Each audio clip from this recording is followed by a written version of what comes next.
Bienvenidos un día más a nuestro tiempo devocional. Enfrentar la derrota que nos sobreviene cuando creemos que la situación la tenemos controlada es algo duro, es algo difícil. En Josué capítulo 7, versículo 1, dice: Sin embargo, los israelitas desobedecieron al Señor, conservando lo que Él había decidido que fuera destinado a la destrucción. Pues Acán, hijo de Carmí, nieto de Zabdi y bisnieto de Zera, guardó para sí parte del botín que Dios había destinado al exterminio. Este hombre de la tribu de Judá provocó la ira del Señor contra los israelitas. Josué envió a unos hombres de Jericó hacia Ai, lugar cercano de Bet-Aven, frente a Betel, y les dijo: Id a explorar la tierra. Fueron pues a explorar la ciudad de Ai. Poco después regresaron y le dijeron el siguiente informe a Josué: No es necesario que todo el pueblo vaya a la batalla. 2 o 3 mil soldados serán suficientes para que tomemos Ai. Esa población tiene muy pocos hombres y no hay necesidad de cansar a todo el pueblo. Por esa razón solo fueron a la batalla 3.000 soldados. Pero los de Ai los derrotaron. El ejército israelita sufrió 36 bajas y fue perseguido desde la puerta de la ciudad hasta las canteras. Allí, en una pendiente, fueron vencidos. Como resultado, todo el pueblo se acobardó y se llenó de miedo. Ante esto, Josué se rasgó las vestiduras y se postró en tierra ante el arca del pacto del Señor. Lo acompañaban los jefes de Israel, quienes también mostraban su dolor y estaban consternados. Josué le dijo a Dios: Señor y Dios, ¿por qué hiciste que este pueblo cruzara el Jordán y luego lo entregaste en manos de los amorreos para que lo destruyeran? Ojalá nos hubiéramos quedado al otro lado del río. Dime, Señor, ¿qué puedo decir ahora que Israel ha huido de sus enemigos? Los cananeos se enterarán y llamarán a los pueblos de la región, entonces nos rodearán y nos exterminarán. ¿Qué será de tu gran prestigio? Y el Señor le contestó: Levántate, ¿qué haces ahí postrado? Los israelitas han pecado y violado la alianza que concerté con ellos. Se han apropiado del botín de guerra, que debía ser destruido, y lo han escondido entre sus posesiones. Por eso los israelitas no podrán hacer frente a sus enemigos, sino que tendrán que huir de sus adversarios. Ellos mismos se acarrearon su destrucción, y si no destruís ese botín que está en medio de vosotros, yo no seguiré de vuestro lado. Levántate, purifica al pueblo, diles que se consagren para presentarse ante mí mañana, y yo, el Señor, Dios de Israel, declaro: la destrucción está en medio de ti, Israel. No podrás resistir a tus enemigos hasta que hayas quitado el oprobio que está en el pueblo. Muchas veces culpamos de nuestras derrotas y de nuestros problemas a Dios. Pensamos que Él nos ha abandonado. Pensamos que Él no está cumpliendo con su palabra, con sus promesas. Pensamos que el mundo tiene mayor poder, que el pecado tiene mayor poder, que el diablo tiene mayor poder, que las personas tienen mayor poder que Dios. Porque como vemos en la práctica, o nos parece, en apariencia, nos parece que eso es lo que es la realidad, entonces venimos a ser como Josué, quien pensó: ojalá nos hubiésemos quedado al otro lado. Es decir, la promesa de la tierra prometida no la vamos a tener, los demás nos devorarán. ¿Cómo es posible que alguien de fe y alguien creyente pueda decir tal cosa? Lo comprendemos perfectamente, porque ante un revés, una derrota importante, ante una prueba tan grande, es muy fácil desalentarse, que la fe se debilite, que olvidemos las promesas de Dios y que olvidemos el poder que Dios tiene para cumplir sus promesas. Generalmente miramos al cielo y culpamos al cielo, culpamos a Dios de que Él no está haciendo algo bien, cuando en verdad deberíamos primero enfrentar nuestro propio desastre, nuestra propia derrota, nuestro propio fracaso espiritual. Si Josué hubiera recordado las palabras de Moisés acerca de la desobediencia y de la obediencia, de los resultados de la desobediencia y de las consecuencias de ella, podría haber visto claramente que algo no estaba bien. Porque si el pueblo había sido derrotado, había tenido una gran victoria en Jericó, y después en Ai, que era una ciudad pequeña, había tenido una humillante derrota, entonces algo no podía estar funcionando bien. Por supuesto que algunos piensan que el orgullo de ellos fue grande porque no quisieron ir todo el pueblo, sino solamente unos cuantos hombres. La ciudad era fácil de conquistar, parecía que todo era coser y cantar. Y entonces dicen, bueno, pues sí, fueron orgullosos. Bueno, no hay por qué verlo así, porque realmente si era una ciudad pequeña no era imprescindible ir un ejército enorme para poder conquistarla. Pero aunque fuera así, lo importante es que no es la estrategia lo que realmente falló, sino fue la espiritualidad, fue en este caso la fe, fue en este caso la obediencia, la falta de ella. La causa espiritual es lo que tenían que haber buscado primero, no la causa material, no la causa humana, no la segunda causa, sino la primera causa, la fuente del problema. Dios lo advirtió claramente a través de esos sermones maravillosos de Moisés antes de su despedida, antes de su fin. Y Dios también se lo había advertido claramente a Josué. Pero ¿cuántas veces ignoramos esto? ¿Cuántas veces pensamos que con nuestra propia fuerza y habilidad, con el ejercicio de los dones espirituales que Dios nos ha dado, todo va a salir bien y vamos a salir victoriosos? Cuando no sabemos o no nos damos cuenta que no es ni con espadas ni con ejércitos que se libra la batalla del Señor, sino con su Espíritu. Es por esto que aquí hay una gran lección, la lección de que el problema no está en Dios, sino en nosotros. Su mano no se ha cortado para salvar, su poder sigue siendo el mismo, pero nuestras iniquidades hacen distinción, o mejor dicho, hacen separación entre nosotros y nuestro Dios.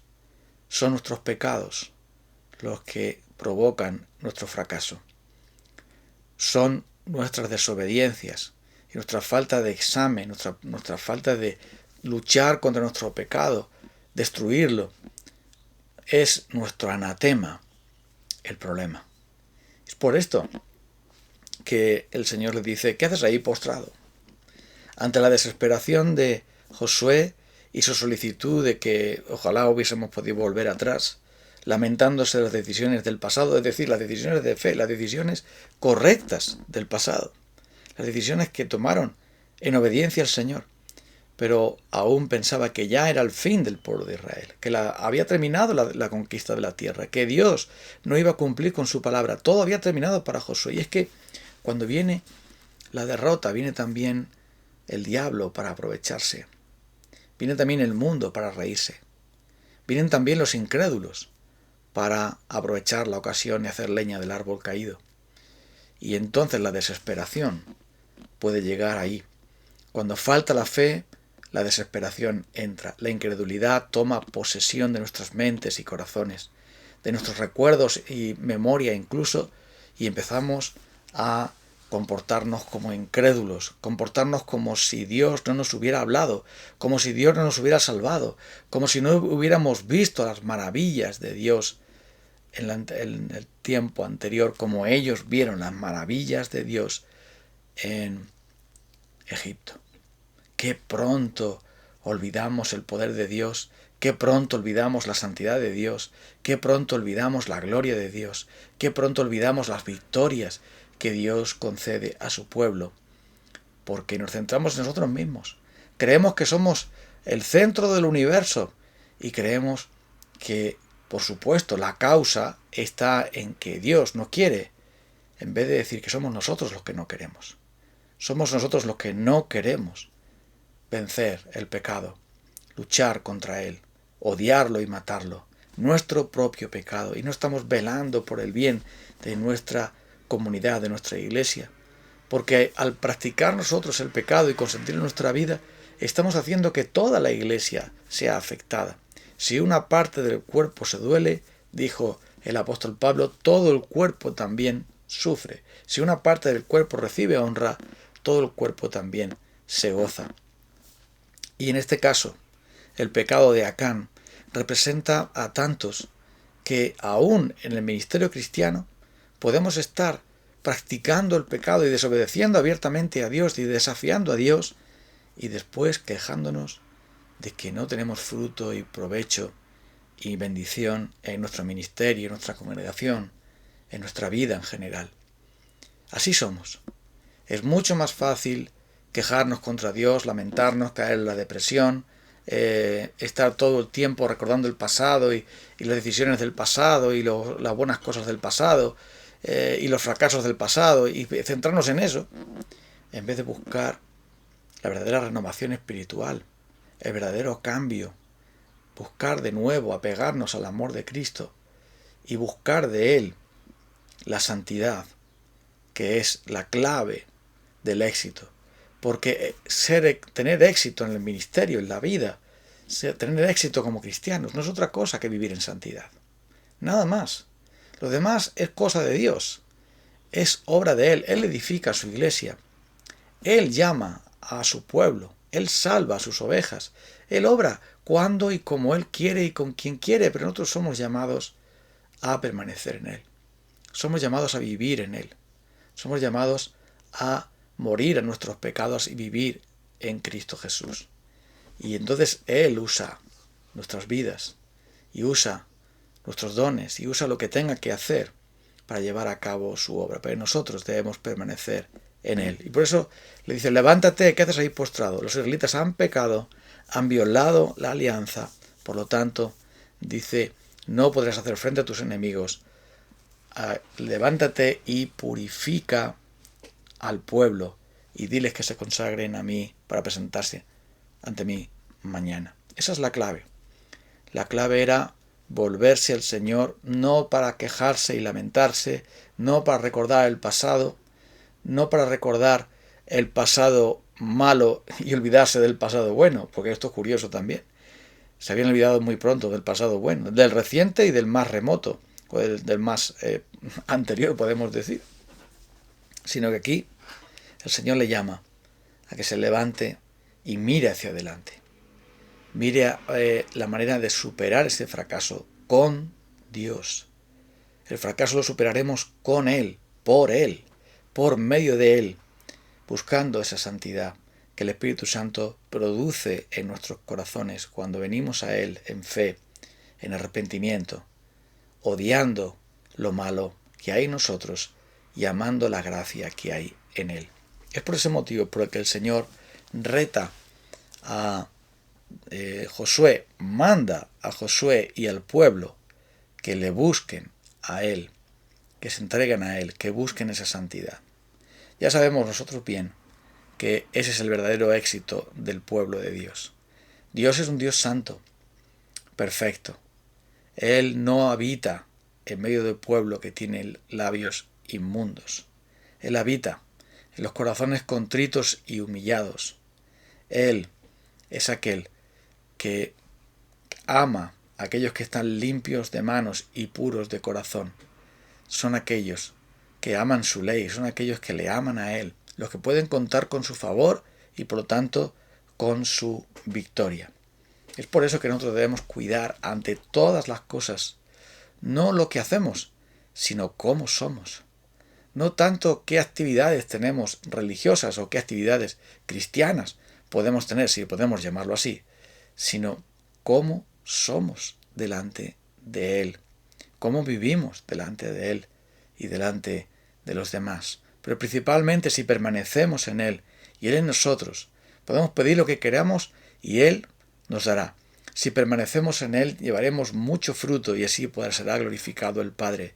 Si permanecemos en Él, entonces Él podará nuestras vidas, quitará nuestras ramas secas y hará que podamos florecer de nuevo, podamos entonces traer fruto nuevamente.